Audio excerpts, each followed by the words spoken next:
Assalamualaikum warahmatullahi wabarakatuh dan salam sejahtera. Selamat datang ke siaran khas S3 Channel sempena Pesta Buku di Madin Mall Tunjung. Saya, Wan Aisyah Afia binti Wan Muhammad Rizam dari Sekolah Untuk Dunia.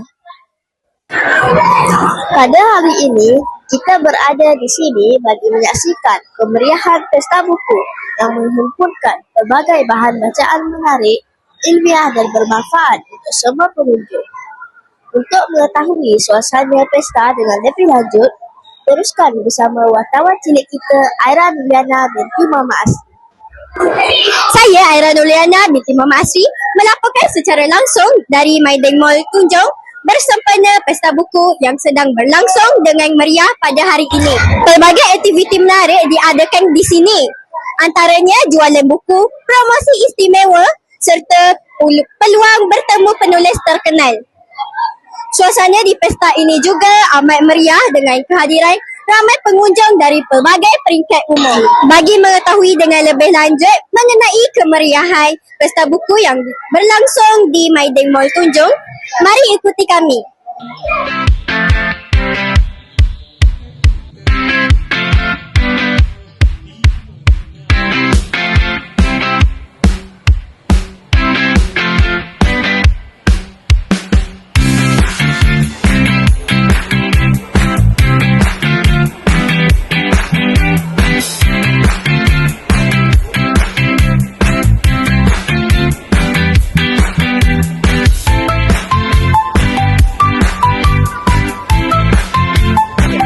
Boleh Encik perkenalkan diri? Saya kartunis Ben Wong atau seperti yang semua orang tahu ni, saya komik artis Ben Wong.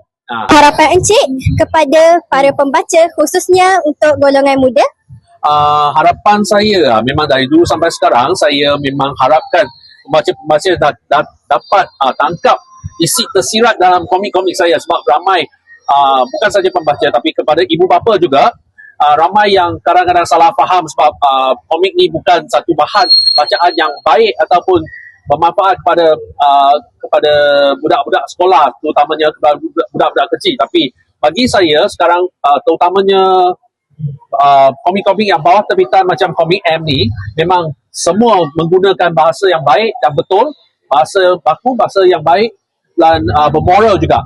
Jadi saya harapkan pembaca-pembaca dan ibu bapa boleh terus menyokong komik-komik macam ni supaya menjadikan salah satu bahan yang menjadi kegemaran ataupun dia boleh stimulate budak-budak sekarang untuk membaca, banyak membaca.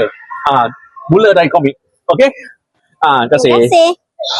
Boleh perkenalkan diri? Nama saya Tengku Nur Husina, berpanggil Nina. Menurut Kak Ina, apakah jenis buku yang paling ramai mendapat perhatian pengunjung? Pada pendapat saya, yang setakat ni ramai pengunjung akan membeli komik, especially student lah. Terima kasih.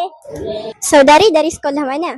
Kami dari SMK Jadi 1. Buku jenis apakah yang saudari cari atau gemari? Kami ikut minat masing-masing untuk beli buku kat sini. Macam kalau saya ambil novel. Terima kasih. Saudara dari sekolah mana? Saya dari SMK Kampung Laut. Apa perasaan saudara dapat hadir ke Pesta Buku Kelantan pada hari ini? Kami berasa teruja dan sangat gembira lah. Sebab banyaklah buku-buku kat sini murah-murah dan berbaloi lah. Terima kasih. Sama. Sekalung penghargaan diucapkan kepada semua pihak yang telah bekerjasama mendayakan pesta ini. Dengan berakhirnya Pesta Buku di Madin Mall Tunjung pada hari ini, diharapkan program ini dapat terus menyemarakkan budaya membaca dalam kalangan masyarakat serta memupuk minat terhadap ilmu pengetahuan. Terima kasih kepada para pengunjung, penjual buku dan penulis yang telah memeriahkan suasana pada hari ini. Sekian, terima kasih. Bye.